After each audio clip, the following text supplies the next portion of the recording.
बहुत स्वागत है आपका अमेज न्यूज में। आज हम बात करने वाले हैं झारखंड लोकतांत्रिक क्रांतिकारी मोर्चा यानी कि जेएलकेएम पार्टी की, एक ऐसी नई राजनीतिक ताकत जिसने स्टूडेंट मूवमेंट में जन्म लेकर झारखंड की राजनीति में भूचाल ला दिया।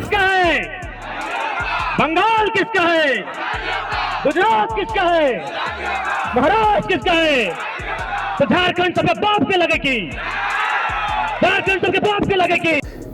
इस पार्टी की नींव जून 2023 में रखी गई, जब जयराम कुमार महतो ने झारखंडी भाषा खतियान संघर्ष समिति बनाई, यानी कि JBKSS। मुद्दा था झारखंड की असली भाषाओं और पहचान की रक्षा। नारों में गूंज उठा, बाहरी भाषा नहीं चलेगी। अगस्त 2024 में JBKSS को चुनाव आयोग ने राजनीतिक पार्टी का दर्जा दिया और तब से ये पार्टी कहलाने लगी जेल। जयराम कुमार महतो, जिन्हें लोग प्यार से टाइगर जयराम महतो कहते हैं, 1994 में धनबाद जिले में मंताड़ गांव में जन्मे। उनके पिता राज्य आंदोलन से जुड़े हुए थे और वहीं जज्बा जयराम के खून में भी बहता रहा। BA और MA English Vinoba Bhave university और अब PhD की तैयारी में जुटे हैं। उनकी राजनीतिक यात्रा की शुरुआत हुई भोजपुरी, मगही, अंगिका जैसे बिहारी भाषाओं के खिलाफ आंदोलन से। ये आंदोलन सिर्फ भाषा का नहीं बल्कि झारखंडी अस्मिता का प्रतीक बन गया।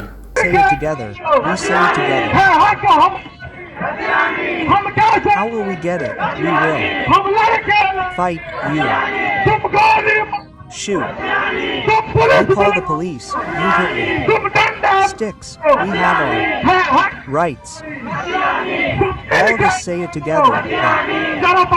Mothers, the people on the right, the people in front, just say it, sister. Hey. Say it with love. We have our rights. Say it loudly. What do you want? All of us say it together. We have our rights. Ranchi also demands. Pava also demands. Jamshedpur demands. Gumla also demands. Ranchi also demands. Hazaribagh demands. And I also demand. Sing in Mugwump. 2024 का चुनावी debut. नवंबर 2024 में JLKM ने पहली बार विधानसभा चुनाव में कूदकर सबको चौंका दिया। कुल 68 सीटों पर चुनाव लड़ा। डुमरी सीट से जयराम ने झामुमो की मंत्री बेबी देवी को हराकर इतिहास रच दिया। सीटों पर दूसरे स्थान पर और कई सीटों पर किंग मेकर की भूमिका निभाई। वोट शेयर, जेएलकेएम ने 10 लाख से ज्यादा वोट हासिल किए, यानी झारखंड की चौथी सबसे बड़ी पार्टी बनकर उभरी। खासकर कुर्मी समुदाय और कोल्हान इलाकों ने उनका जबरदस्त प्रभाव दिखा। पोटका, घाटशिला, ईचागढ़, सरायकेला जैसे सीटों पर उनका वोट शेयर बड़े दलों का खेल बिगाड़ गया। घोषणा पत्र और एजेंडा। अक्टूबर 2024 में पार्टी का घोषणा पत्र आया, जिसमें जनता को कई वादे किए गए। 1932 का खतियान 100 दिनों में लागू, 90% नौकरियां स्थानीय लोगों को, CNT SPT कानून की सुरक्षा, हर ब्लॉक में CBSE स्कूल और महिलाओं के लिए मुफ्त शिक्षा, हर जिले और ब्लॉक में भ्रष्टाचार विरोधी दल, महिला उद्यमियों और कुटीर उद्योगों को बढ़ावा, सामाजिक पेंशन योजनाएं। संगठन और विस्तार। जुलाई 2025 में जेएलकेएम का पहला जनरल कन्वेंशन बोकारो के डुमरजोर गांव यानी कि चास ब्लॉक में हुआ। हजारों की संख्या में युवा, महिलाएं और सामाजिक कार्यकर्ता पहुंचे। पार्टी ने ऐलान किया, गांव-गांव तक संगठन फैलाया जाएगा। 50 लाख सक्रिय सदस्यों को जोड़ने का लक्ष्य। ट्रेड यूनियन और स्टूडेंट विंग तैयार किए जाएंगे। पंचायत स्तर पर नेताओं की नियुक्ति। मनहर यादव, शंभू राणा, जैसे नाम उभर कर सामने आए। ये जो समिति होगी उसमें 61 की जगह 131 अध्यक्ष समेत सदस्य होंगे। तो आज का ये कार्यक्रम ही इसीलिए रखा गया है, ये अधिवेशन का आयोजन इसीलिए किया गया है कि हम लोग अपना पार्टी के संविधान को, पार्टी की रूपरेखा को, कार्यक्रमों को किस प्रकार से क्रियान्वयन करें, इस विषय में हम लोग चर्चा करने के लिए आए हैं। तो निसंदेह साथ ही साथ एक संकल्प भी लेने के लिए आए हैं कि जब हम लोग इस हॉल से, इस कार्यक्रम से, इस सभागार से, इस अधिवेशन से वापस जाएंगे तो दोगुनी ऊर्जा के साथ अपने क्षेत्र में, अपने लोगों के बीच उनके सेवा के लिए, उनके हक अधिकार के संरक्षण के लिए लगने का काम करेंगे। इस उद्देश्य से भी इस कार्यक्रम को हमने आहूत किया है। और चूंकि आज हमारी पार्टी ने जो संशोधन किया है, जो हम लोगों ने प्रस्ताव लाया है, आप सबों के बीच हम लोग उसे पढ़कर सुनाएंगे भी और साथ ही साथ आपको कहेंगे कि हो सकता है जब जेबी केसेस, हमारी पार्टी या संगठन का नाम जब जेबी केसेस था और उस समय जब हम लोग अपने पार्टी का विस्तार किए थे तो शायद 200 से ज्यादा हमारे पदाधिकारी थे। तो निसंदेह बहुत सारे ऐसे पदाधिकारी होंगे जो शायद केंद्र में ना दिखे, लेकिन निराश ना हो, हमारी जो प्रदेश कमेटी होगी वो केंद्र के बराबर ही होगी। इस बात को ध्यान में आप रखेंगे, क्योंकि केंद्र और प्रदेश में अंतर तब होता है जब हम लोग कई राज्यों में हमारा संगठन है। तो आप भी जानते हैं कि हमारा संगठन केवल राज्य में है, तो उस हिसाब से जो हमारे जो पदाधिकारी या जो कार्यकारिणी होंगे, जो केंद्र में जो महत्व होगा वही हमारा प्रदेश में भी होगा। इसलिए इस बात को भी आप स्मरण रखेंगे। और जैसे ही केंद्र कारिणी आज हमारी यहाँ घोषणा होगी, उसके बाद हम लोग केंद्र समिति की एक मीटिंग बुलाएंगे और उसके बाद प्रदेश का घोषणा होगा, महिला विंग का विधिवत घोषणा होगा, युवा विंग का विधिवत घोषणा होगा, अल्पसंख्यक, अनुसूचित जनजाति, अनुसूचित जाति, तमाम जो विंग है उनका भी विधिवत घोषणा किया जाएगा। अभी तक विधिवत घोषणा जो आप सबों के बीच है वो 4 पदाधिकारी और 2 सहयोगी यानी 6 लोगों के बीच रूप में ही आप जानते हैं, और बाकी 150 के आसपास हमारे जो फाउंडर मेंबर हैं। तो इसलिए बहुत सारे ऐसे नाम हैं जो भी आपने केंद्र में देखा होगा, शायद आज की घोषणा में वो नाम आपको ना दिखे तो उसके लिए निराश ना हो, उन्हें प्रदेश की जिम्मेवारी दी जाएगी और आपको खुशी होगी, क्योंकि आज जेएलकेएम के आने के बाद से अगर सबसे महत्वपूर्ण कुछ हुआ है तो आप भी जानते हैं कि अगर किसी को खरोच भी आता है तो वहां हम लोग आंदोलन तैयार करते हैं और उस परिवार को मुआवजा दिलाते हैं। तो उसके लिए हमारा यूनियन भी होना चाहिए। तो हमारा यूनियन का भी रजिस्ट्रेशन हो चुका है, अजय कुमार महतो जी उसके अध्यक्ष हैं। तो निसंदेह वहां भी जो और मैक्सिमम आप देख ही रहे हैं, कोई ऐसा दिन नहीं है कि आप जाके संघर्ष नहीं कर रहे। कोई ऐसा दिन है बताइए? कोई ऐसा दिन नहीं है जहां आप धरने पर ना हो, जहां आप आंदोलन ना कर रहे हो और किसी परिवार को आप 10 लाख हो, 5 लाख हो, 6 लाख हो, 8 लाख हो, 10 लाख मुआवजा नहीं दिला रहे। कोई ऐसा दिन नहीं है। इसलिए हमारा एक यूनियन भी होना बहुत आवश्यक है, क्योंकि वो आंदोलन, क्योंकि वर्कर्स का कार्यक्रम है, वर्कर्स के चीजें हैं, तो वहां यूनियन का होना आवश्यक है। तो इसलिए हमारा यूनियन भी तैयार हो चुका है। निसंदेह यूनियन में भी आप जो हमारे संघर्षशील साथी हैं, बहुतों की दरकार हमें यूनियन में होगी, वे लोग यूनियन में दिखेंगे और प्रदेश एक महत्वपूर्ण हमारा अंग होगा, वो प्रदेश में दिखेंगे। तो इसलिए मैं आप सबों से आग्रह करूंगा कि आज के अधिवेशन सह इस बैठक में जिन प्रस्तावों की चर्चा होगी वो तो आप सबों के बीच होगी, साथ ही साथ कार्यकारिणी का विस्तार आपके सम्मुख ही किया जाएगा और निसंदेह जिनके नामों की घोषणा होगी उनका स्वागत करेंगे। और जो लोग जो विगत 3 वर्षों से हमारे साथ अगर उनका नाम छूट जाता है तो निश्चित रहे आप प्रदेश में, यूनियन में निश्चित इस पार्टी का और लोगों का सेवा देने के लिए आपका नाम वहां चयन किया जाएगा।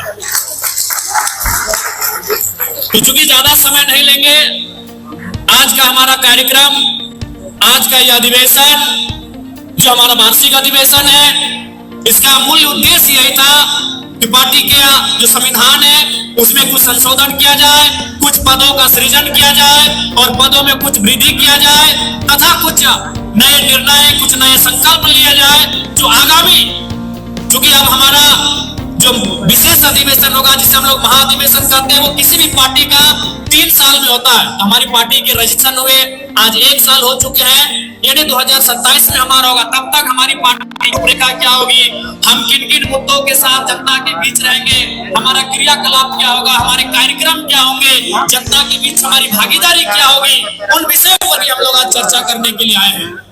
तो आज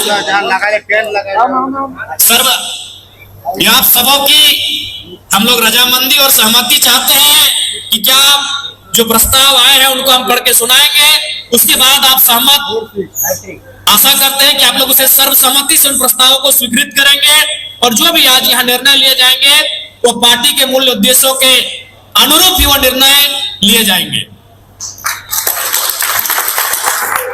तो हम आशा करते हैं कि भले चूंकि अभी आप भी जानते हैं कि हमारा संगठन नया नया है, बहुत सारी चीजें हमें सीखनी है, बहुत सारी चीजों को हम लोग अभी सीख भी रहे हैं, तो इसलिए हो सकता है कुछ त्रुटियां भी हुई होंगी। हम इस बात से अस्वीकार नहीं कर सकते हैं कि हम लोग त्रुटियां नहीं करते हैं, कुछ त्रुटियां भी होंगी, लेकिन हम आशा करते हैं उन त्रुटियों से कहीं ज्यादा हम लोग जो आज काम कर रहे हैं उसकी आप सराहना करेंगे। क्योंकि आज आप रहे, हमें लगता है हमारे संगठन का लगभग हर एक साथी, हर एक सदस्य, हर एक, चाहे वो पुरुष विंग के हो, महिला विंग के हो, आज उनकी जो दिनचर्या है आज एक ऐसे समाज सेवी के रूप में है जो घर, एक अक्षय कुमार आपने देखा उन्हें खिलाड़ी फिल्म था कि मैं घर से जब वापस निकलता हूं तो पता नहीं चलता कि शाम को घर वापस जाऊंगा कि नहीं। तो आज जेएलकेएम के हर एक सिपाही का वही हाल है, वो जब वो सुबह घर से वापस निकलते हैं तो पता नहीं शाम को कब घर वापस जाएंगे। क्योंकि आप जनता के बीच से आते हैं, इसलिए आप कभी जनता के मुद्दों से इग्नोर नहीं कर पाते हैं। आप भी चाहते हैं कि प्रत्येक दूसरा दिन आपको कोई ना कोई समस्या में आना पड़ता है, उसका सामना करना पड़ता है। आपका भी मन करता हो कि यहाँ से कहीं दूर चले जाएं, या तो इग्नोर कर दें, या तो हम बोल दें कि हम उपस्थित नहीं है, लेकिन आप उन चीजों को इग्नोर नहीं कर पाते हो क्योंकि आप उनके बीच से आते हो। तो इसलिए निसंदेह आज जो ये पार्टी काफी कम समय में एक चमत्कारिक रूप में आपके बीच खड़ी है। बिल्कुल ये चमत्कार ही है। लोगों को अरसा लगता है, लोगों को कई साल लगते हैं, कई दशक लगते हैं, तब जाकर राजनीतिक स्तर पर अपनी पहचान बना पाते हैं, राजनीतिक स्तर पर अपने आप को स्थापित कर पाते हैं। लेकिन महज 3 वर्षों में आज आपकी पार्टी ने जो मुकाम छुआ है, इसके लिए कहीं ना कहीं आपका संघर्ष, आपका ताप और आपका त्याग सर्वोपरि है। आपने जो त्याग किया है, आपने जो संघर्ष किया है, आपने जो तपस्या किया है, आपने जो सहनशीलता और धीरज दिखलाया है, यही लक्षण, यही गुण है कि आज आपकी पार्टी, जिसे आज हम झारखंड लोकतांत्रिक क्रांतिकारी मोर्चा के नाम से जानते हैं, आज इस मुकाम पर हम लोग देख पा रहे हैं। तो उम्मीद करते हैं कि आज ये केवल पार्टी नहीं है, एक परिवार के रूप में तब्दील हो चुका है। और हम परिवार का ये नियम है कि सुख दुख में एक दूसरे का सहयोग करना, एक दूसरे का साथ देना, और हम चाहेंगे कि हम लोग एक पार्टी के रूप में नहीं, एक परिवार के रूप में मिलकर काम करें, तो हमें बहुत ज्यादा सहूलियत और सुविधा होगी। तो जब हम परिवार के रूप में मिलकर कार्य करते हैं तो जाहिर सी बात है बहुत सारी बातें ऐसी आती हैं जिनमें हमारी आपसी असहमति होती है। तो उन असहमति को, जब भी परिवार में कोई विवाद होता है, जब भी परिवार में कोई कहासुनी अनसुनी हो जाती है, तो परिवार के बीच बैठकर अपने घर के अंदर, अपने घर के आंगन में उस विवाद का समाधान किया जाता है। आप इस बात का ध्यान रखेंगे, यदि कोई असहमति है, यदि कोई कहासुनी है, तो परिवार का जो प्रांगण है वहीं इस विवादों को सुलझाने का काम करेंगे, ये आपसे आग्रह हो। क्योंकि हम लोग इस बात को मानते हैं और ये सच्चाई भी है, इसमें नो डाउट। आप जितने लोग उपस्थित हैं, चाहे जिस रूप में हो, आप भाई रूप के रूप में हो, छोटे भाई के रूप में, बड़े भाई के रूप में हो, या अन्य रिश्ता नाता के माध्यम से, आप सभी जेएलकेएम के केंद्र अध्यक्ष डुमरी के विधायक जयराम कुमार महतो को बहुत प्यार करते हैं और बहुत दुलार देते हैं। लेकिन जब यही दुलार और प्यार आपको बगल वाले को देने की बात आती है, तब परहेज और इनकार करते हैं। यही सच्चाई है, ये सच्चाई है कि आप, हमें यहाँ जितने लोग इस हॉल में बैठे हैं, हमें बेइंतहा प्रेम करते हैं, हमें दुलार देते हैं, इसमें कोई किंतु परंतु नहीं है। लेकिन फॉर एग्जाम्पल आरती दी और लक्की दी दोनों हमसे प्रेम करती है, दोनों हमें दुलार देती है, लेकिन आपस में उन उदाहरण दे रहे हैं, आपस में वही प्रेम और दुलार उनका नहीं दिखता है। चाहे वो उषा दी और दमयंती दी का मामला में उदाहरण दे रहे हैं, चाहे वो संजय जी और प्रेम नायक जी का मामला हो। तो हम चाहते हैं कि जो सम्मान, जो आदर आप अपने पार्टी के केंद्र अध्यक्ष को दे रहे हैं, वही हर एक पार्टी के कार्यकर्ता, हर एक पार्टी के सदस्यों को देने का अगर काम करेंगे तो ये पार्टी और मजबूत होगी। जहां जितना प्रेम होता है वो और उतना प्रगाढ़ होता है। इसलिए मैं आप सभी से आग्रह करता हूं कि वही मान सम्मान, वही सत्कार आप पार्टी के दूसरे साथियों को भी देने का कार्य करेंगे। और मैं आपसे अनुरोध भी करूंगा और हिदायत भी दूंगा, चूंकि अभी आज के दौर में हम एआई के जमाने में जी रहे हैं, तो जाहिर सी बात है इंटरनेट, सोशल साइट्स का एक बहुत बड़ा रोल है। और हमारी पार्टी की ताकत तो रही है, सोशल मीडिया निसंदेह हमारी पार्टी की ताकत रही है कि आज इतने कम समय में अगर हम लोग इस जगह पर आ गए हैं, तो कहीं ना कहीं उस प्रचार प्रसार में हमारे लोगों को, धनबाद की दीदी को कोल्हान में जानने में और कोल्हान की दीदी को या भाई को रामगढ़ में जानने में अगर सुविधा हुई है, तो उसमें सोशल मीडिया का बहुत बड़ा कारण रहा है। ये हमारी ताकत भी रही है, लेकिन यह भी मानना होगा कि इसे हम अपनी कमजोरी के रूप में भी इस्तेमाल अभी करते आए हैं, जिसके कारण अगर हमारे ही पार्टी के कुछ लोगों में अनबन हुई, तो आप अपने ही पार्टी के पदाधिकारी रहे या साथी रहे, आप सोशल मीडिया में उसके खिलाफ कहीं ना कहीं दुष्प्रचार करते हुए दिखे जाते हैं। तो मैं आपको स्पष्ट हिदायत दूंगा कि उसके लिए हमारे पार्टी संविधान में अनुशासन समिति है, और अगर कोई भी हमारे पार्टी से, खासकर सोशल मीडिया के प्लेटफॉर्म में, अगर अपने पार्टी के किसी साथी के मान सम्मान को या उसकी भावना को ठेस पहुंचाने जैसा कोई भी पोस्ट या टिक्का टिप्पणी करते हैं, तो उन पे 24 घंटा के अंदर कार्रवाई की जाएगी। आपको जो भी शिकायतें होंगी, जब तक जिंदा है तब तक निंदा है। हम जब तक जिंदा हैं तब तक निंदा होगी। हम कितना भी अच्छा काम क्यों ना करें, निंदा होगी। कई उदाहरण ऐसे हैं जिनको हम लोगों ने कितना सहयोग किया, लेकिन अभी वो हमारे खिलाफ हैं। तो ये सारी चीजें होंगी। चुनौतियां और आलोचना। हालांकि आलोचक कहते हैं कि जेएलकेएम का विस्तार और असर सिर्फ गांव और कुर्मी बेल्ट तक ही सीमित है। रांची जैसे शहरों में पार्टी को 500 वोट भी ना मिले, जमशेदपुर जैसे बड़े शहर में महज 1900 वोट, यानी अभी सफर लंबा है। और एक अभी जयराम महतो आया है, ये तो अपने आप में अपने को क्या कहते हैं, अभी तो 32वां दांत टूटा नहीं है। राजनीति अभी बहुत सीखना पड़ेगा, राजनीति ऐसा नहीं होता।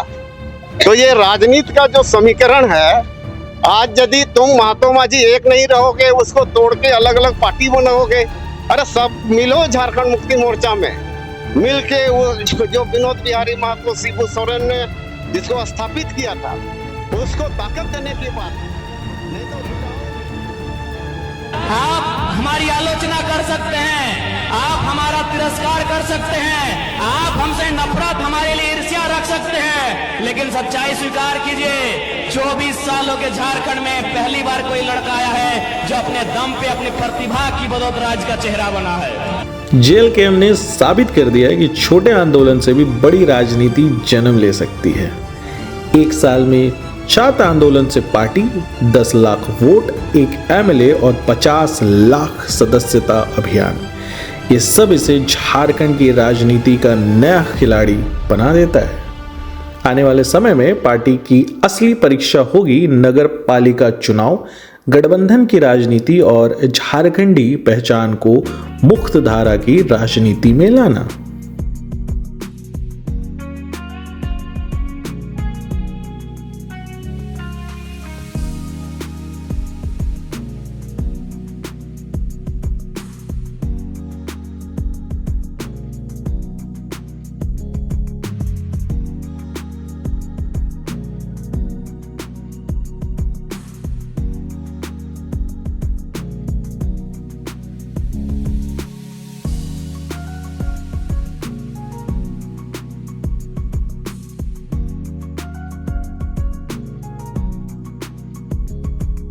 क्या ये झारखंड का भविष्य बदलेगी या फिर एक और छोटी पार्टी बनकर रह जाएगी? जवाब समय देगा। जब नक्सली की गतिविधियों का प्रश्न आता है तो सबसे पहले लोग पारसनाथ को देखते हैं। आज गांव में लोग क्या कहते हैं मालूम है महोदय, कि 1990-95 में जब नक्सलियों का वर्चस्व था, वीडियो का हैसियत नहीं था 1 रुपए घूस लेने का। सीओ का औकात नहीं था 1 रुपए घूस लेने का। थाना प्रभारी थर-थर कांपते थे। यानी आम व्यक्ति आज भी अगर गोलियां खा रहे नक्सल के नाम पर, तो कारण आपका सिस्टम फेल है अध्यक्ष महोदय, इसको स्वीकारिए और नहीं तो पढ़िए।